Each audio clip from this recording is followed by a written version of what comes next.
I'm Teisha Bader with Shalom TV's news update for Friday, December the 13th, 2013. U.S. Secretary of State John Kerry did make it to a very snowy Jerusalem today and met with Israeli Prime Minister Benjamin Netanyahu. The meeting was postponed from yesterday due to the wintry weather conditions in the city, which is still in the throes of a very rare and severe December snowstorm, causing widespread power outages, blocked roads, and hundreds of stranded travelers. Kerry said before sitting down with the Prime Minister that the weather was perhaps an effort to make him feel at home, referring to the New England storms in his home state of Massachusetts. Last night, Kerry had met with Palestinian Authority President Mahmoud Abbas in Ramallah, and the drive from Ramallah to Jerusalem, which normally takes about 20 minutes, took 2 hours because of the unprecedented storm. Unnamed U.S. officials say Kerry is hoping to create an agreement outline between the Israelis and the Palestinians that could then possibly extend the 9-month timeline Kerry had originally set for the talks. At a press conference before the meeting with Netanyahu, Kerry said he was delighted to be back in Jerusalem and wanted to come in an effort to try to continue the important discussions, which he said have been constructive. Kerry said the process is always complicated, but that there was a lot to talk about and that the process would continue. Final status agreement, not an interim agreement. Israel became the first non-European member of the Center of European Nuclear Research, or CERN, this week. The 20-state council of CERN voted unanimously yesterday to accept Israel as a full member. CERN is the largest center in the world for the study of atomic particles. Israel was an associate member of the group since 2011. Israeli Science, Technology and Space Minister Yaakov Peri said that scientific interests overcame political ones in this instance. Israel is now the first and only country outside Europe to be granted full member status. He said the membership will enable Israeli industry to participate in tenders connected with the Large Hadron Collider that CERN operates, and to be represented in the organization's management, as well as apply for Israeli student scholarships and integrate Israeli scientists in research groups at the collider. Israel's Foreign Minister Avigdor Lieberman said the membership was a source of pride and satisfaction for Israeli science, as well as an impressive achievement of Israeli diplomacy and foreign ministry personnel who led efforts for many years to reach this goal. Deputy Foreign Minister Ze'ev Elkin said the decision reached in Geneva is a sign of appreciation of Israeli science and an excellent example of scientific cooperation with Europe without any political conditions. The Jerusalem Post reports that a meeting was held earlier this week in Hebron between Israeli and Palestinian officials to improve joint coordination in responding to civilian emergencies such as fires and accidents, and to find ways to protect the local environment together. The meeting was the first of its kind and was held at the IDF's Hebron District Coordination and Liaison Administration.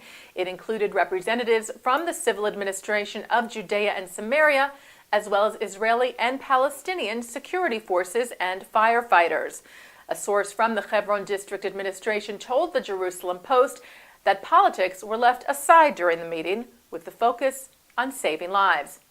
And just days after the meeting, the heavy snow in Israel forged an example of cooperation on the ground between Israeli and Palestinian bulldozer drivers, who joined together yesterday to clear several major highways that serve both Israeli and Palestinian drivers. Israel is likely to receive even more snow over the weekend. Jerusalem is bracing for up to 20 inches of snow, and its residents have been told to stay home and off the roads. The New York Times reports that former governor of the Bank of Israel, Stanley Fischer, is the leading candidate to become vice chairman of the U.S. Federal Reserve. This, the Times reported, is according to both former and current administration officials. Fischer, who is 70, was born in what was then Rhodesia, now Zambia. He became an American citizen in 1976 and an Israeli citizen in 2005, when he became governor of the Bank of Israel, which he served until this past January. Fischer was also a mentor to the current Fed Reserve Chairman Ben Bernanke. If in fact nominated and then confirmed by the Senate, Fischer would succeed Janet Yellen, whom President Obama nominated to succeed Bernanke as the Fed's chief when his term ends in January. The Anti-Defamation League is responding to a broadcast on Romanian public television last week featuring Christmas carolers singing a folk tune about burning Jews.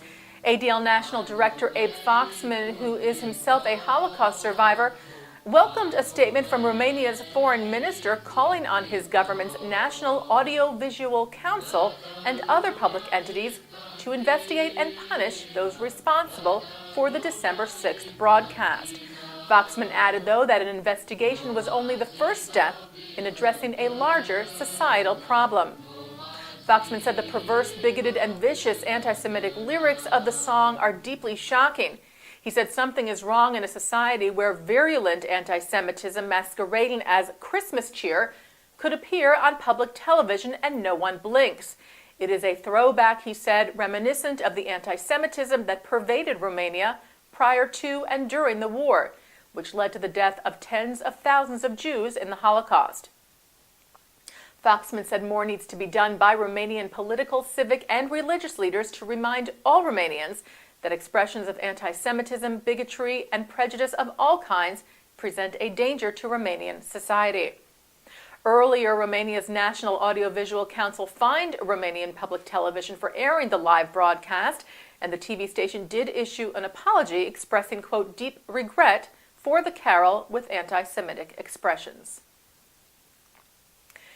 The Times of Israel reports that Israel criticized Dutch company Vitens for its announcement earlier this week to cut ties with Israeli water company Mekorot. As we reported to you this week, Vitens said it would not cooperate with Mekorot because of its operations in the West Bank, saying it would not break international law. Israeli Foreign Ministry spokesman Yigal Palmor told the Times of Israel yesterday this only confirms yet again that Vitens' move regarding Mekorot is heavily tainted with self-righteous hypocrisy and has nothing to do with international law. Palmor added that cowardly caving in to pressure by radicals and extremists will only encourage more iniquitous actions, and that Vitens' verbose moralizing will bring them more of this kind. The Dutch government insists that Vitens' decision to halt cooperation with Mekorot was made independently. However, Vitens said that it had held consultations with the Dutch Foreign Ministry. Meanwhile, Dutch politicians have also accused Vitens of being hypocritical for working with CMWU, the coastal municipality's water utility, which is a governmental arm of the Hamas government in Gaza, but not working with Mekorot, saying that Vitens should concern itself with providing clean and good water to its clients in the Netherlands, but that if it does choose to be political, it needs to be consistent, and that working with the Gazan government means working with Hamas, which the EU views as a terrorist group. Israeli director Ari Folman, who just this week won the European Film Award for Best European Animation, has a new and surprising project in the works, an animation film based on the life and diary of Anne Frank. According to The Hollywood Reporter, Folman, who is known for the award-winning animated documentary about the 1982 Lebanon War, Waltz with Bashir, which was nominated for an Oscar, negotiated the rights for the worldwide release on all media and in all languages for the new animated film. Folman launched the Belgian-Israeli project, which is set to officially begin next winter, after he and his team were given full access to the archives of the Anne Frank's Fonds Basel, which was founded in 1963 by Anne's father, Otto Frank, as well as to other international institutions founded to preserve her legacy. The Israeli director said of the project, bringing the Anne Frank diary to all screens is a fantastic opportunity and challenge, as there is a real need for new artistic material to keep the memory alive for younger generations. And that's Shalom TV's news update for Friday, December the 13th, 2013. Remember, live Shabbat services are coming up at 6 p.m. from New York City's Central Synagogue, followed by a Shabbat a cappella concert at 7:30.